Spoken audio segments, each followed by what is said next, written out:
হচ্ছে special wait processing করব, যেহেতু স্পেশাল তোমাদের বেরো তোমাদের স্পেশাল ওয়েট প্রসেসিং। এখন হচ্ছে স্পেশাল ওয়েট আসলে কেন স্পেশাল ওয়েট, আমরা তো ওয়েট প্রসেসিং 1 করছি, 2 করছি, 3 করতেছি, অলরেডি 4 ফিনিশিং করব। এখন হচ্ছে স্পেশাল ওয়েট। এখন এই স্পেশালিটি আসলে কি স্পেশাল ওয়েট এটা জানা দরকার। তো আমরা সাধারণত যেগুলো ডাইং করি, আমরা এখন যে ইন্ডাস্ট্রিগুলোতে ডাইং করি সেটা হচ্ছে কনভেনশনাল ডাইং, তাই না? সেটা কি ডাইং? কনভেনশনাল কনভেনশনাল ডাইং আসলে কি করা হয়? কনভেনশনাল ডাইং আমরা সচরাচর ডাইং কি করি বলতো? আমরা সচরাচর ডাইং করি হচ্ছে স্কাউরিং করি, তাই না? সাথে ব্লিচ করি, স্কাউরিং ব্লিচ করি, তাই না? স্কাউরিং ব্লিচ হয়ে গেলে আমরা কি করি বলতো? হ্যাঁ, মাস্টারাইজ করা, মাস্টারাইজ পরে আমরা শেয়ার করা। স্কাউরিং ব্লিচ আমরা শেষ বায়োপলিশিং এনজাইম করে। আচ্ছা, ওটা আমি সাধারণ প্রসিডিউর বলছি। স্কাউরিং ব্লিচিং শেষ হয়ে গেলে আমরা সলসোডা দিই, কি সলসোডা, তারপর সলসোডা, তারপরে আমরা হচ্ছে কি ডাইস দিই। স্যার এই ডাইস আগে দেই, তারপরে সল্ট দেই, তারপরে সোডা দেই। ও রাইট, এখানে একটু ব্যাখ্যা দেই। এখানে বিভিন্ন ইন্ডাস্ট্রি কেউ তোমার হতে পারে ডাইস আগে দেয়, আমি যেখানে জব করতাম সেখানে হচ্ছে সলসোডা আগে দিতে পরে ডাইস দিতে, ঠিক আছে? ইয়ান ডাইং করতে হবে, এটা ইন্ডাস্ট্রি বেস, এটা এটা হয় তোমার ইন্ডাস্ট্রি তো আগে দেয় পরে দেয়, এটা বলতেছে। এই জিনিসগুলো একদম বেসিক, এটা হচ্ছে কনভেনশনাল ডাইং প্রসিডিউর। এখন স্পেশাল ওয়েটে যেটা করা হয়, যেহেতু কনভেনশনাল ডাইং এটা করা হয়, এখন হচ্ছে মডার্ন টেকনোলজি। এখন মডার্ন টেকনোলজি এখন মডার্ন টেকনোলজি মিন্স কি আসলে? মডার্ন টেকনোলজিতে কি করা হয়? আমাদের ডাইংয়ের সবচেয়ে বড় যে ডিসঅ্যাডভান্টেজ সেটা কি বলতো? প্রচুর পরিমাণে আমরা জানি যে 1 কেজি ফেব্রিক ডাইং করার জন্য কত? অলমোস্ট 100 টাকা করে লাগে। 1 কেজি ফেব্রিকের দাম কত? 1 কেজি ফেব্রিক না, 1 লিটারের দাম কত? 8 টাকা। তাহলে 100 লিটারের দাম কত? এখন আমি যখন ডাইং করবো তখন 10 কেজি ডাইং করবো, আমি অলমোস্ট 1500 কেজি অথবা 2000 কেজি ডাইং করি, না করি কিনা? এরপরে ডাইং করি। এখন যদি 1000 কেজি বা 2000 কেজি ডাইং করতে কত হাজার লিটার পানি আমার দরকার, তো কত টাকা যেতেছে? এই যে টাকার পরিমাণটা, টাকার পরিমাণটা সেভ করতে হবে। এখন সেভ করার জন্য তার আগে বলি, আগে আরেকটা জিনিস ছিল, আমরা কেন স্পেশাল ডাইং করবো সেটা আমরা এই প্রশ্ন ব্যাখ্যা করছি। আগে আমরা যে জিনিসটা বলতাম ইটিপি, এখন বলি না। ETP means effluent treatment plant, অর্থাৎ আমরা যে ডাইংয়ের পানিটা ব্যবহার করছি এই ডাইংটা কি করা হবে? পরবর্তীতে পুনরায় আমরা রিসাইকেল পানিটা যেন ব্যবহার করতে পারি। কারণ যেহেতু হাজার হাজার লিটার পানি প্রয়োজন হচ্ছে, আমি আবার ডাইং করতেছি, তাহলে আমি ওই পানিটা যদি আবার পুনরায় ব্যবহার করতে পারি তো আমার কস্ট সেভ। আগে যেটা করা হতো ইটিপিতে এখন মডার্ন, আগে যেটা করা হতো সিইটিপি ব্যবহার হতো। সিইটিপি বলতে কি জিনিস? সিইটিপি মিন্স হচ্ছে common effluent treatment plan, common effluent treatment plan.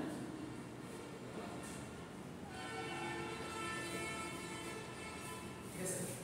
তার আগে যেটা ব্যবহার করতো হচ্ছে common effluent treatment plan. Common effluent treatment plan means হচ্ছে ধরো পাশাপাশি অনেকগুলো ফ্যাক্টরি আছে, সবগুলো ফ্যাক্টরি একটা ইফ্লুয়েন্ট ট্রিটমেন্ট প্ল্যান থাকে। একটা ফ্যাক্টরি একটা থাকার কি ঝামেলা থাকতো? অনেকগুলো ঝামেলা থাকতো। ধরো আমার ইন্ডাস্ট্রি ডাইং বেশি হবে, আমার রিসাইকেল বেশি হবে। এখন সবগুলো ইন্ডাস্ট্রি একসাথে যখন হবে তখন তো আমি কতটুকু আমি রিসাইকেল করবো এটার পরিমাপ তখন আমার ঝামেলার মধ্যে হয়ে যাবে। তখন যেহেতু আরেকটা জিনিস কি, ডাইং জিনিসটা ভালো না। ডাইং জিনিসটা ভালো না কেন? রিজনটা হচ্ছে ডাইংয়ের পানি নদীতে না গেলে তো সব মরে শেষ। পরিবেশের জন্য যদি এনভায়রনমেন্টের জন্য ক্ষতিকর, যেন এনভায়রনমেন্ট ভালো থাকে এই জন্য প্রত্যেকটা ক্ষেত্রে কি করবো? এই সিটা কাটা দেবে, মানে ইটিপি প্ল্যান তৈরি করবো। প্রত্যেকটা ক্ষেত্রে নিজস্ব হবে ইটিপি প্ল্যান। তাহলে আগে ছিল হচ্ছে সিইটিপি, কনভেনশনাল ডাইং প্রসিডিউরে। এবার মডার্ন টেকনোলজি আসে, এটা কি হয়ে গেল?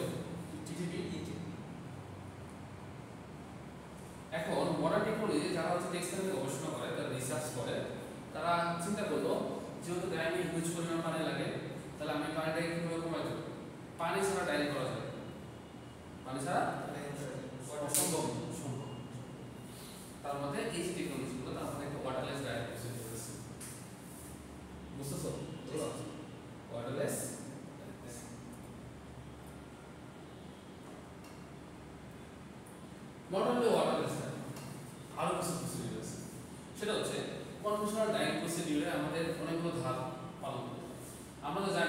ব্লিচিং কি আমরা জানি না স্কালিং কেন করা হয় যে ন্যাচারাল যে ইম্পিউরিটিস গুলো সেগুলো দূর করা হয় ব্লিচ কেন করা হয় গ্রে টোনটা যেন চলে যায় যেন হচ্ছে কি ব্রাইটনেস থেকে চলে যায় এটার জন্য আমরা কি ব্যবহার করব সোডিয়াম হাইড্রোক্সাইড ব্যবহার করছি স্কালিং এর জন্য ব্লিচিং এর জন্য কি ব্যবহার করছি হাইড্রোজেন পারঅক্সাইড এছাড়া আমরা কি ব্যবহার করছি এটা বলতো এখানে সিকোয়েস্ট্রিং এজেন্ট ব্যবহার করছি ডিটারজেন্ট ব্যবহার করলাম সিকোয়েস্ট্রিং ব্যবহার করলাম ডিটারজেন্ট ব্যবহার করলাম অ্যান্টিক্রিজিং ব্যবহার করলাম অ্যান্টিক্রিজিং এজেন্ট ব্যবহার করছি স্টেবিলাইজার ব্যবহার করলাম অ্যান্টিক্রিজিং তারপর স্টেবিলাইজার ব্যবহার করছি স্টেবল করার জন্য স্টেবিলাইজার ব্যবহার করছি রাইট এটা হচ্ছে কনভেনশনাল নাইট্রোজেনের সচরাচর প্রয়োগ করা হয় এগুলো কেন করা হয় এর রিজন হচ্ছে যেভাবে ডায়াগ্রাম করে ডায়াগ্রাম এখন যারা রিসার্চ করে তারা গবেষণা করে এখন দেখো তো এই প্রসিডিউরটা অবলম্বন করে অনেকগুলো কেমিক্যাল প্রয়োজন হলো না কয়টা কেমিক্যাল একটা দুইটা তিনটা চারটা পাঁচটা ছয়টা এখন যারা রিসার্চ করে যারা টেক্সট নিয়ে গবেষণা করে এখন এই ছয়টা কেমিক্যালের কাজ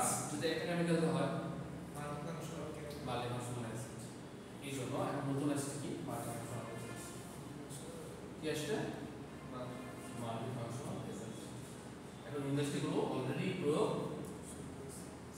শুরু করে দিচ্ছে মাল্টিফাংশনাল অ্যাসিড এটা হচ্ছে মডার্ন টেকনোলজি স্পেশাল তাহলে এই মাল্টিফাংশনাল এজেন্টের কাজ এই মাল্টিফাংশনাল এজেন্টের কাজ হচ্ছে এই যে ন্যাচারাল ইম্পিউরিটিস গুলো আছে এগুলো দূর করে দিবে ব্রাইটনেসটা বাড়াবে তারপর কি সিকোয়েস্ট্রিং এজেন্টের কাজ কি সিকোয়েস্ট্রিং এজেন্টের কাজ হচ্ছে কি বলো তো খড়তা হার্ডনেস যে মেটাল আয়ন থাকে সেই মেটাল আয়ন সেই মেটাল আয়ন বলতে পারে কি জিঙ্ক কপার এগুলো কি এগুলো হচ্ছে আয়রন এগুলো হচ্ছে কি মেটাল আয়ন এই আয়নগুলো কি করে দূর করে দেবে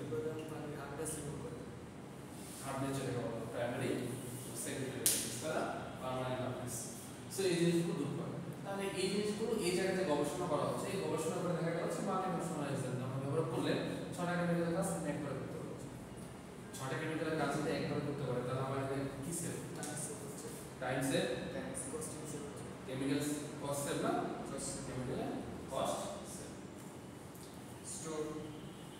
স্টোর সেভ অনেক কিছু সেভ মানে আমার এতগুলো কেমিক্যাল লাগতেছে আমার টেনশন নেই তারপরে দেখো এই যে মাল্টিফাংশনাল এজেন্ট যে ব্যবহার করছি এটার ক্ষেত্রে আবার হলো ডায়াগের যে সময় এটাও আমরা আরেকটা জিনিস খুব ভালো করে জানি যেহেতু ডায়াগের চাকরি করে পিএইচ কন্ট্রোল খুব জরুরি ডায়াগের পিএইচ যদি কন্ট্রোল না করে ডায়াগের আনইকুয়েশন হওয়ার সম্ভাবনা অনেক বেশি সো আমাদের পিএইচটা কন্ট্রোল করতে হবে সেক্ষেত্রে যেটা হয় পিএইচ কন্ট্রোল খুব সহজে করা যায় এই ফাংশনাল এজেন্ট ব্যবহার করে কারণ দেখা যায় আমরা যখন হচ্ছে যেগুলো হচ্ছে কি বলতো যেগুলো ক্রিটিক্যাল কালার যেগুলো ক্রিটিক্যাল শেড করা হয় যেমন গ্রিনিশ টোন ডার্কিশ কালার এই টোনগুলো যখন তৈরি করা হয় বা এই টোনগুলো যখন আমরা চাই শেড আমরা খুব সহজে কিন্তু শেড মিলাতে পারবো রাইট শেড না যখন মিলাতে পারি তখন আমাদের হিউজ কেমিক্যাল প্রয়োজন বারবার এডিশন দিচ্ছি বারবার হচ্ছে কি করতেছে টপিং করতেছে টপিং মানে টপিং স্টেপিং করতে জীবন শেষ না যতবারই তুমি টপিং করো না কেন টপিং মানে পুনরায় রিডাইন করলে তো তোমার কষ্ট আরো বাড়তেছে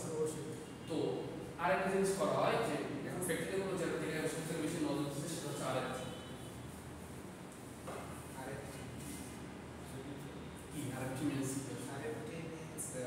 আমার বেস্ট টু বেস্ট শেপ আসতেছে কিনা এটা full form sir right first right first তো আরেকটা মিন্স হচ্ছে রাইট ফার্স্ট টাইম তো রাইট ফার্স্ট টাইম মিন্স হচ্ছে আরেকটা কি রাইট ফার্স্ট টাইম আসলে কি রাইট ফার্স্ট টাইম হচ্ছে আমরা তো জানি ডাইং যখন করা হয় তার ল্যাবে আগে স্যাম্পল কি করা হয় আগে যখন বায়ার যখন স্যাম্পল দেয় ল্যাবে কি করা হয় সেটাকে মেলানো হয় না বায়ার অ্যাপ্রুভাল দেওয়া হয় এবং আরেকটি মিন্স হচ্ছে ল্যাব টু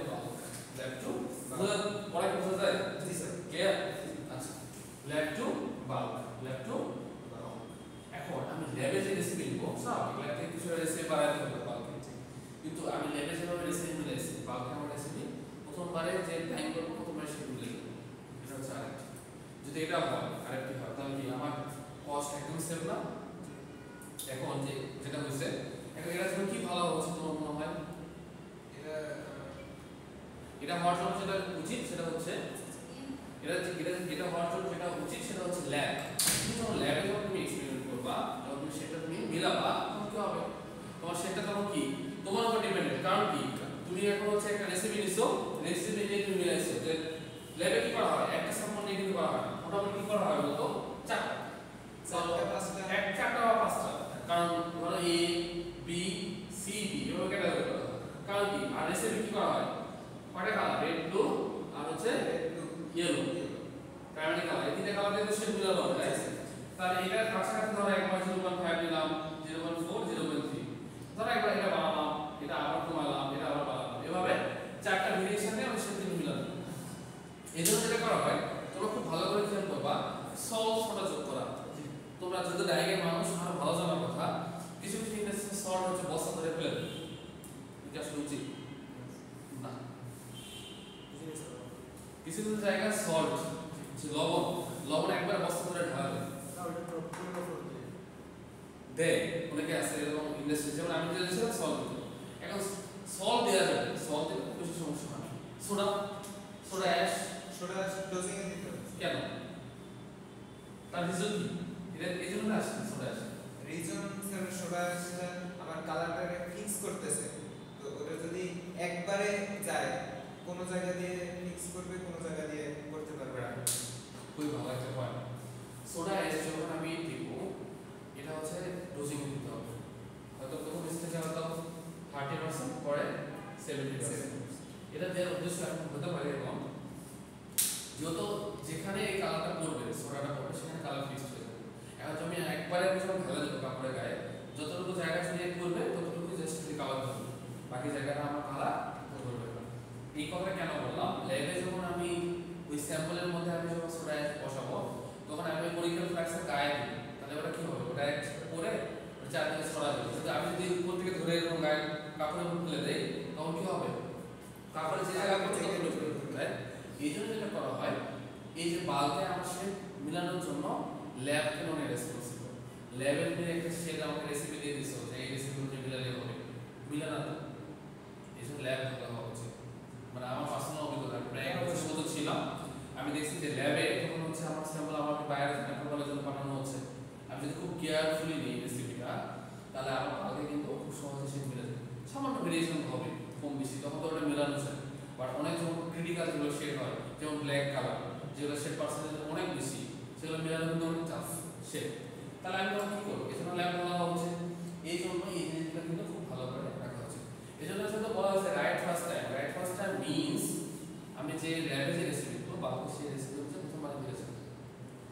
এখন এই রাইট ফার্স্ট টাইম একটা মডার্ন টেকনোলজির অংশ।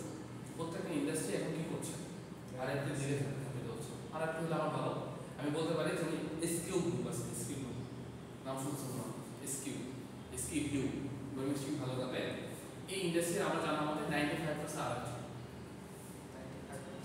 মানে 95% শেডই প্রথম ক্লাসে মিলেছে, 5% মিলে 95% আরআরটি মানে বুঝো 100 ব্যাচে 95% মিলেছে। আর অন্যান্য ফ্যাক্টরিগুলো তুমি খোঁজ খবর নিয়ে নেবা, হয়তো 55, 60, 50% মিলে মিলে। আমার ফ্যাক্টরিতেই স্যার 40%, কারণ আমি তো এগুলো নিয়ে কাজ করে আসছি 1 বছর, আমার এটা আমি জানি কোন জায়গায়। সো এই জিনিসগুলো খুবই গুরুত্বপূর্ণ। সো এখন যে মডার্ন টেকনোলজি বা স্পেশাল ওয়েটা যেগুলো বানানো হচ্ছে, যারা গবেষণা করতেছে তারা কিভাবে এটা করছে, প্রসিডিউরগুলো কিভাবে অবলম্বন করা যায়, কিভাবে প্রোডাকশন বানানো যায়, কস্ট কিভাবে কমানো যায়, এগুলো নিয়ে গবেষণা যে করা হচ্ছে সেটা হচ্ছে স্পেশাল ওয়েট প্রসেস। আর আমাদের স্পেশাল ওয়েট প্রসেসেই আমরা এই জিনিসগুলো করছি। আমরা এখন দেখবো যে স্পেশাল ওয়েটে আমরা কি কি জিনিসগুলো করছি, ঠিক আছে? সো আমরা মোটামুটি একটু বেসিক ধারণা নিলাম যে আগে আমরা কনভেনশনাল ডাইং, এখনো কনভেনশনাল ডাইং ব্যবহার করি, বাট কনভেনশনাল ডাইং এর বাইরে যে মডার্ন টেকনোলজিগুলো ব্যবহার করা হচ্ছে সেটা হচ্ছে স্পেশাল প্রসেস, ঠিক আছে? এখন আসলে আমরা এখান থেকে কি কি করবো সেই জিনিসগুলো সম্পর্কে একটু আইডিয়া নিই, আমরা পোস্ট কন্টেন্ট মোটামুটি আলোচনা করলে আমরা ধারণা পেয়ে যাবো। স্যার এই কনভেনশনাল ডাইং এর মতো আর কি কি টার্ম আছে? আর মানে কনভেনশনাল ডাইং তো আগে গতানুগতিকভাবে যেভাবে করে আসতেছে সেটাকে বোঝাইতেছে, কিন্তু মডার্ন অন্য কি টার্ম এই মডার্ন ডাইং এটাই বুঝানো হয়। আগে যে ডাইং ছিল সেটা কনভেনশনাল, বাট আমরা যদি স্পেশাল ওয়েট করছি, স্পেশাল ওয়েট মানে মডার্ন টেকনোলজি, এতটুকু মনে রাখলে হবে। বাকি সব কিছু মানে আমরা এখনো যে ডাইং করছি ব্যবহার করি সেটা conventional, maximum industry conventional dyeing করছে অবলম্বন করে। এখন হচ্ছে মডার্ন টেকনোলজি। এখন মডার্ন টেকনোলজি কোনগুলো সেটা নিয়ে আলোচনা করলে বুঝতে হবে এই মডার্ন বা স্পেশাল ওয়েট কোনগুলো ব্যবহার করা হয়। নাম্বার 1 আমরা যেটা করবো সেটা হচ্ছে ফর্ম টেকনোলজি। কি করবো? Form technology. ফর্ম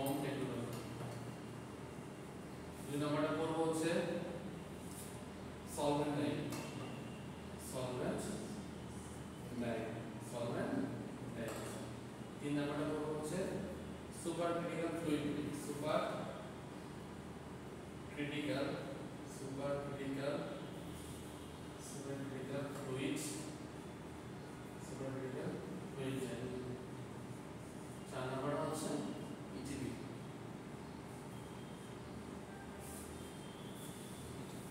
এই চারটা কম্পোনেন্ট হচ্ছে স্পেশাল করে পড়ানো হয়। এটা কি স্যার মিডের আগে চারটা ফাইনাল পর্যন্ত খুব ইজি, কিন্তু বড় বড় চ্যাপ্টার। আমরা মিডের আগে আমরা হচ্ছে দুইটা চ্যাপ্টার পড়বো, সলভেন্ট টাইম পর্যন্ত ফোন টেকনোলজি আর সলভেন্ট টাইম। এটা আমরা পড়বো হচ্ছে মিড টার্ম পর্যন্ত। আমরা ইনশাআল্লাহ মোটামুটি শেষ করবো ইনশাআল্লাহ, এটা হচ্ছে ফাইনালের জন্য না। সো বিকেল যারা ক্লাসে আসছেন তারা ক্লাসে আসতে পারবো। তাহলে হচ্ছে কি phone technology, solvent time, super critical fluid time এবং ইটিপি, এই চারটা হচ্ছে আমরা মডার্ন টেকনোলজি বলি। ফোন টেকনোলজি আসলে কি আমরা চারটা শেষ সম্পর্কে ক্ষুদ্র ক্ষুদ্র ধারণা দিই, যেটা ফার্স্ট ইন্ট্রোডাকশন ক্লাস বিষয় আমরা পড়াবো না। ফোন টেকনোলজি যেটা করা হয়, ফোম আমরা যে সেভ করি ছেলেরা, এই সেভের ফোম বা বাবলকে কাজে লাগে ডাইং করা হচ্ছে। বাবলকে লাগে ডাইং করা হয়। কীভাবে ডাইং করা হয়? 6 ধরনের টেকনোলজি আছে, 6টা মেথড আছে। এই 6টা মেথড সম্পর্কে আমরা ফোন টেকনোলজি দেখব। এই যে এখন কি হয়, এই ফোন টেকনোলজি যেটা করা হয় যে বাবলকে যে কাজে লাগানো হয়, এখানে আবার ওয়াটার is less required, বুঝছেন তো? ধীরে ধীরে ডেভেলপ হচ্ছে, কারণ ওখানে তো পানি বেশি লাগতেছে। এখানে আমরা যে ফোনকে কাজে লাগিয়ে ফোনকে কিভাবে কাজে লাগিয়ে আমরা র্যাঙ্ক করবো সেটা আমরা দেখবো পরবর্তীতে। বা এখন ধারণা দেই এখানে পানি পরিমাণ কম লাগে, এখানে আমরা যে সেভ করার জন্য ফোন ইউজ করি, এই ফোনকে কাজে লাগিয়ে কি করা হবে? র্যাঙ্ক করা হবে। 6টা মেথড আছে, 6টা মেথড আমরা ধীরে ধীরে দেখবো। তারপর সলভেন্ট টাইম, সলভেন্ট টাইম গুলো হচ্ছে এই যে আমরা বাসা বাড়িতে বিভিন্ন কালারের কম্পোনেন্ট করি না, সেগুলো হচ্ছে সলভেন্ট টাইম। এই সলভেন্ট টাইম করার জন্য এগুলো তো আমরা টাইম করার প্রয়োজন। এই যেমন এটা টাইম করা হয়েছে না, মানে কালার করা হয়েছে সাপোজ। সো এই জিনিসগুলো করার জন্য যে সলভেন্ট টাইম যে ব্যবহার করে রিং বা হচ্ছে ইঙ্ক বলা হয়, ইঙ্ক, এই যে কলমের যে ইঙ্ক বা থেকে শুরু করে যেগুলো, এগুলো সময় আবার কি হয়, সলভেন্ট টাইম করার জন্য পানির পরিমাণ খুবই কম লাগবে, মানে ওয়াটারলেস টাইম বলা হয়। কিভাবে করা হয় সেই জিনিসগুলো নিয়ে আমরা একটু ধারণা দেওয়া আমি যে যখন চ্যাপ্টার পড়বো তখন ধারণা দেবো। আজকে এত কিছু মাথায় ধরবে না,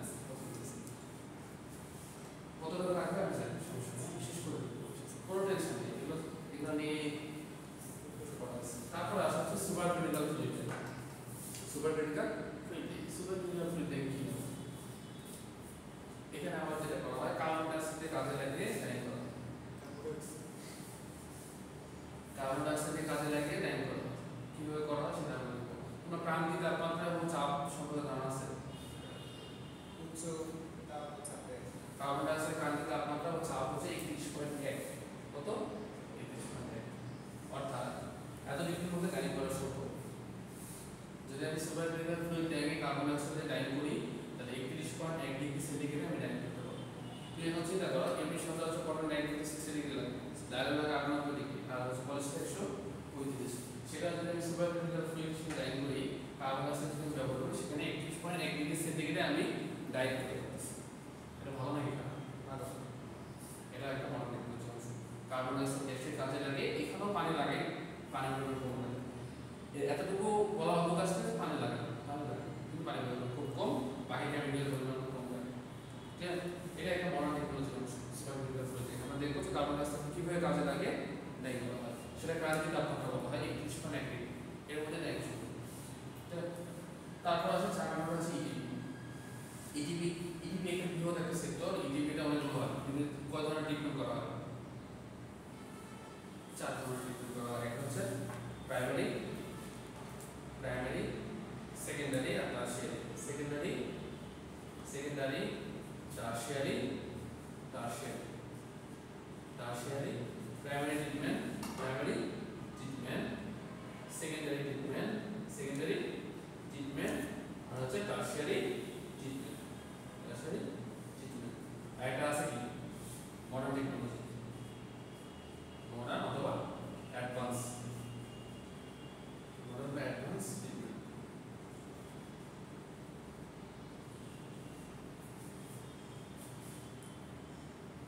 ঠিক আছে, আবার অনেকগুলো আবার পড়ার মধ্যে আবার হচ্ছে ফিজিক্যাল, কেমিক্যাল, কেমিক্যাল কেমিক্যাল এবং বায়োলজিক্যাল বায়োলজিক্যাল ট্রিটমেন্ট করা হয়। দুটো ক্লাসিফিকেশন আছে, প্রথমে ট্রিটমেন্ট করা হয় প্রাইমারি, সেকেন্ডারি, টারশিয়ারি। আবার হচ্ছে অ্যাডভান্স মেথড, এদিকে আবার হচ্ছে ফিজিক্যাল হতে পারে, সেটা কেমিক্যাল হতে পারে এবং বায়োলজিক্যালও হতে পারে। ইটিপিতে কি করা হয়? ইটিপিকে বৃহৎ ইটিপিতে কি করা হয় তোমরা জানো তো? ফিল্টারেশন, সেডিমেন্টেশন, কোন নাম শুনবা? স্ক্যানিং, কোন নাম শুনবা? হচ্ছে স্ক্যানিং। স্ক্যানিং স্ক্যানিং কি করা হয়?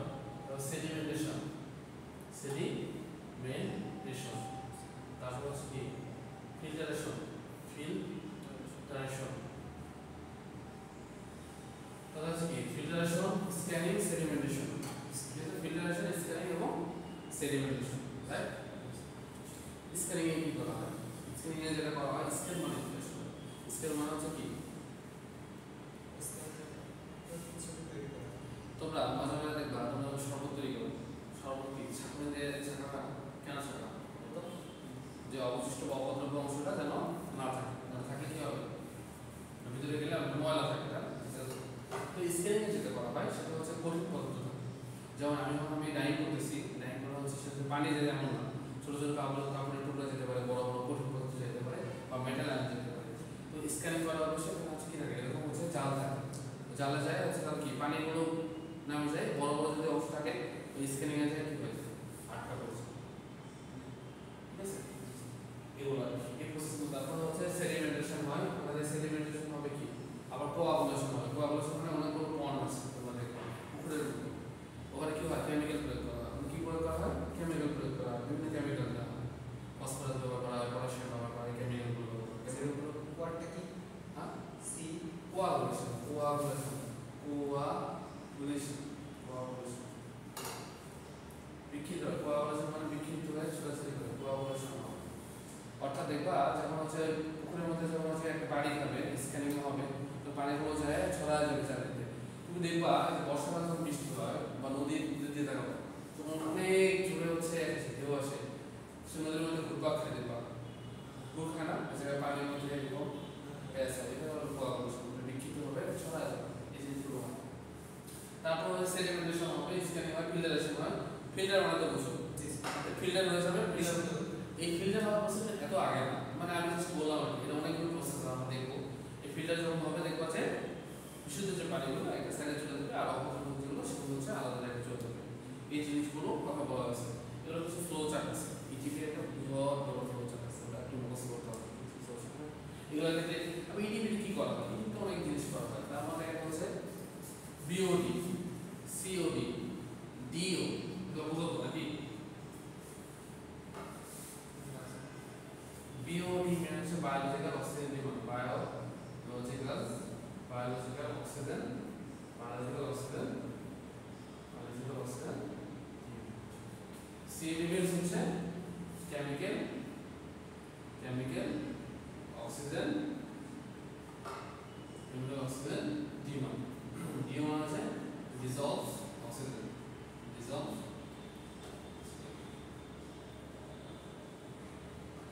সবকিছু BOD, COD আর হচ্ছে DO, খুব তিনটা গুরুত্বপূর্ণ টার্ম, আলাদা করে রাখবেন। BOD হচ্ছে বায়োলজিক্যাল অক্সিজেন ডিমান্ড, COD হচ্ছে কেমিক্যাল অক্সিজেন ডিমান্ড, DO হচ্ছে ডিজলভ অক্সিজেন। এখন প্রশ্ন হতে পারে স্যার এগুলো কিসের জন্য বলতেছে? এটা আসলে কেন হবে? এগুলো হচ্ছে পানির হচ্ছে মানদণ্ড বলা হয়, কি বলা হয়? পানির মানদণ্ড বলা হয়। কারণ হচ্ছে কি, তুমি এখন চিন্তা করো পরিবেশে, আচ্ছা আমাদের বেঁচে থাকার জন্য অক্সিজেন প্রয়োজন হয় না? বাতাসে অক্সিজেনের পরিমাণ কতটুকু জানো তো? পরিবেশে বায়ুমণ্ডলে বাতাসে অক্সিজেনের পরিমাণ কতটুকু? প্রায় 78%, 78%, প্রায় 79%, তাই 79%। ঠিক আছে, বাকি সব গ্যাসগুলো অথবা কার্বন ডাই অক্সাইড হচ্ছে 20%, বাকি যা আছে অক্সিজেন, হিলিয়াম, অক্সিজেনের পরে আছে নিয়ন আছে, হিলিয়াম আছে, আর্গন আছে, এইভাবে বাকি ছিল 100% করে নিন। এক কথা হচ্ছে অক্সিজেনের পরিমাণ যদি আরো কম হতো আমরা কি বাঁচতাম? পরিবেশের ভারসাম্য রক্ষা হতো? মাঝে মাঝে তুমি খেয়াল করবা পুকুরে মাছ মারা যায়, পুকুরে মাছ মারা যায়, মানে বলে যে কিরে পানির মনে হয় সমস্যা হচ্ছে, অক্সিজেন অভাব হচ্ছে, রাইট? কেন হয় বলতো? কারণ হচ্ছে কি মাঝে মাঝে দেখবা যে এই যে মাছকে খাদ্য দেওয়া হয়, মাছের খাদ্য দেওয়া, এগুলো কিন্তু কি ভালো লাগে, মাছ মোটা তাজা করা হয়, কিন্তু অবশ্যই ক্ষতিকর। সেগুলোতে কি করা হয়, বিওডি সিওডি ডিও মাপা হয়। বিওডি হচ্ছে বায়োলজিক্যাল অক্সিজেন ডিমান্ড। বায়োলজিক্যাল ভাবে অক্সিজেনের কত ভ্যালু থাকলে সেটা বুঝবো। আমি ইটিভি করব, ইটিভি এই পানি কিন্তু আমি কি করবো, ডাই করবো, বুঝছো? কিন্তু এই পানি, এই নোংরা পানি ছিল, নোংরা পানি আবার ফিল্টার করে ভালো পানি বানাইছে, এই পানি আমি ডাই করবো। এই জন্য এই গবেষণা করা হয়। এখন বায়োলজিক্যালি যদি অক্সিজেন পরিমাণ বেশি থাকে তাহলে ক্ষণতার সৃষ্টি হবে, তখন ডাই করতে পারবো। সেটা কি বলবো, সি যেমন কেমিক্যাল অক্সিজেন ডিমান্ড, কেমিক্যালি কতটুকু অক্সিজেন আছে, কতটুকু দ্রবীভূত হয় সেটার পরিমাণ। ডিও মানে ডিজলভ অক্সিজেন, কতটুকু অক্সিজেন দ্রবীভূত হয়েছে, এই জিনিসগুলো গুরুত্বপূর্ণ।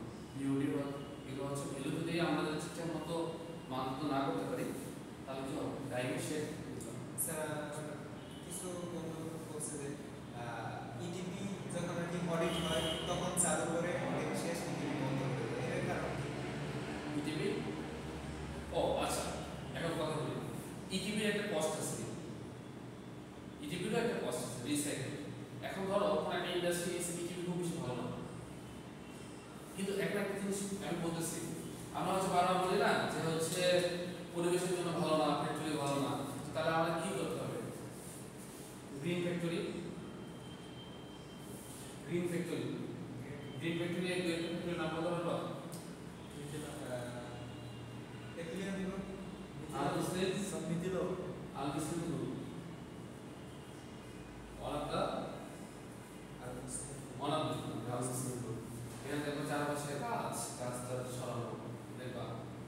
এখন যেটা বলতেছিলাম যে ফ্যাক্টরিগুলো গ্রিন ফ্যাক্টরি হওয়া উচিত, অডিট যায় ভালো বলে গ্রিন, মানে কাপড় সেলাই লাগানো এসে কেন বলে বলতো? এখন ইটিভি তার মধ্যে অন্যতম, যেগুলো থেকে ইটিভি নেয় তারা তো চাইবে যে ইটিভি, এখন ইটিভি নেয়, এখন তোমার নতুন করে কিছু করতে পারবে না। এই জন্য অডিট যখন আসে তখন দেখা যায় আমি ইটিভি করতেছি, বাট ইটিভি তো মাস্ট লাগবে, ইটিভি তো মাস্ট। এখন যদি তোমার ইটিভি না হয়, তোমার পানি তো পানির টাকা তো অনেক বেশি না, 1 লিটার মানে কি 8 টাকা, তো তোমার কত হাজার লিটার পানি লাগতেছে, তুমি একটা মেশিনে যাই করার জন্য অনেক না। এখন যেগুলো মেশিন নেয়, যে আমার মনে হয় যেগুলো বড় বড় রেপুটেড ফ্যাক্টরি সেগুলো আছে, অথবা হাতে গোনা যেগুলো আছে সেগুলো নাই বাট থাকে। এখন যেগুলো আমার কাছে মনে হয়, আমি যে ফ্যাক্টরি ছিলাম অডিট ইটিভি প্ল্যান্ট খুব ভালো ব্যবহার আছে। তুমি যেটা বললে যে স্যার কিছু ফ্যাক্টরি আছে চালু করা, অথবা আমি ইটিভি ওরকম শক্তিশালী না, অথবা আমরা তৈরি করে নেই, বাট এখন গ্রিন ফ্যাক্টরি হওয়ার জন্য মাস্ট ইটিভি ফ্যাক্টরি। ইটিভি না থাকলে তুমি রিসাইকেল করতে পারতেছো, আর রিসাইকেল না করলে তোমার পানি করে যাবে, নদী যাবে, নদী নালা যাবে, নদী নালা গেলে কি হবে, অক্সিজেন অভাব হবে, অক্সিজেন অভাব দেখা দিলে নদীর মাছ সব মরে যাবে, পরিবেশের বন্ধ সৃষ্টি হবে, পরিবেশে এনভায়রনমেন্ট কার্বন ডাইঅক্সাইড পরিমাণ বেড়ে যাবে, অক্সিজেন পরিমাণ কমে যাবে, মানুষের নিঃশ্বাস নিতে কষ্ট হবে, মানুষের মধ্যে কোনো রোগ হবে।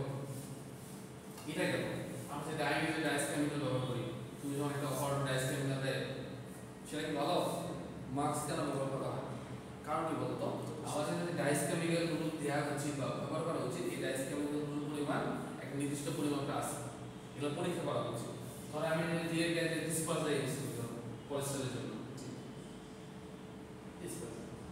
ধরো স্বাভাবিক, ধরো এটার জন্য ধরো 0.004 এরকম একটা পরিমাপের ধরো একটা হচ্ছে গ্রহণযোগ্যতা আছে, মানে এর মধ্যে হতে হবে, ওখানে আসলে 0.008 আমরা সেগুলো ইউজ করতেছি না, করতেছি, কিন্তু এটা সরে যাবে, কারণ সব কেমিক্যাল ডাইস ব্যবহার করতে পারবো, বাট তাও কিন্তু ব্যবহার করছে।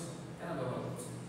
কারণ কি বলতো, ডাইস কেমিক্যালের দাম তো বেশি, এখন ওটা দিয়ে চালাতেছে ফ্যাক্টরিগুলো, মানুষ বাঁচলে কি আর মানুষ কিন্তু অপারেটরদের বিশাল ক্ষতি হয়। এই জন্য ডাইস ইনভলভ, যে ডাইস কেমিক্যাল যারা চাকরি করে স্টোরে যারা, প্লাস হচ্ছে যারা হচ্ছে অপারেটর, যারা বেতন মানে নিতে হয়, ওয়েট নিতে হয়, তখন মাস্ক ব্যবহার করা হচ্ছে, ক্ষতিকর, চূড়ান্ত লেভেলের ক্ষতিকর।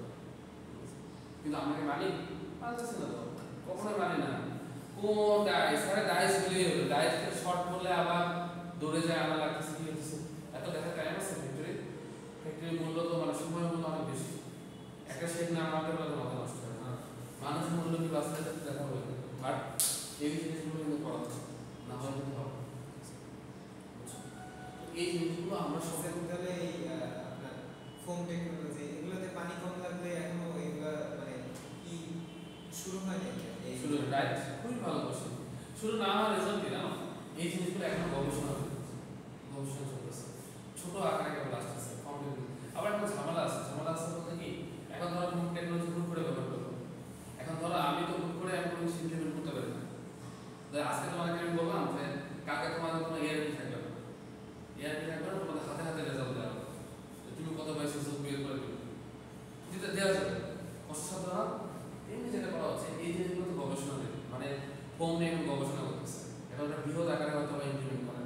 বৃহৎ আকারে করে দেখবে শেড ভালো আসে। এখন আমি ডাইং করলে তো হবে না, আমার এখন ডাইং তো আমি করতেই পারবো, বাট আমার যদি শেড না মিলে তাহলে আমি এটা কি করবো? এটা ধরো তোমার এখন হচ্ছে তোমার হলুদ কালারের একটা কাপড় দিয়েছো, হলুদের মধ্যে সাদা ঢুকে আছে, তুমি তো নিজেই কিন্তু পছন্দ করবে না।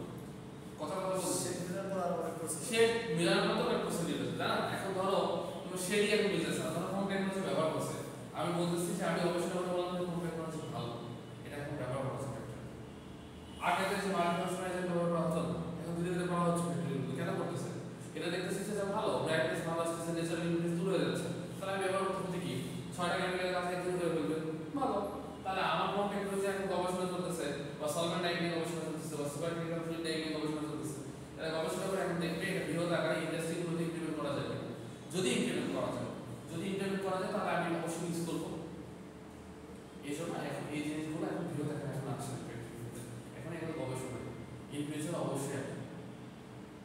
এবং এটার জন্য আরেকটা ঝামেলা আছে, ঝামেলাটা হচ্ছে কি, এগুলোর জন্য যে মেশিনগুলো আর কষ্ট বেশি, এগুলোর জন্য মেশিন লাগে, প্যাডেল মেকিং মেশিন লাগে, সেই মেশিনগুলো আবার কষ্ট বেশি হলে একটা ব্যবসা আছে না।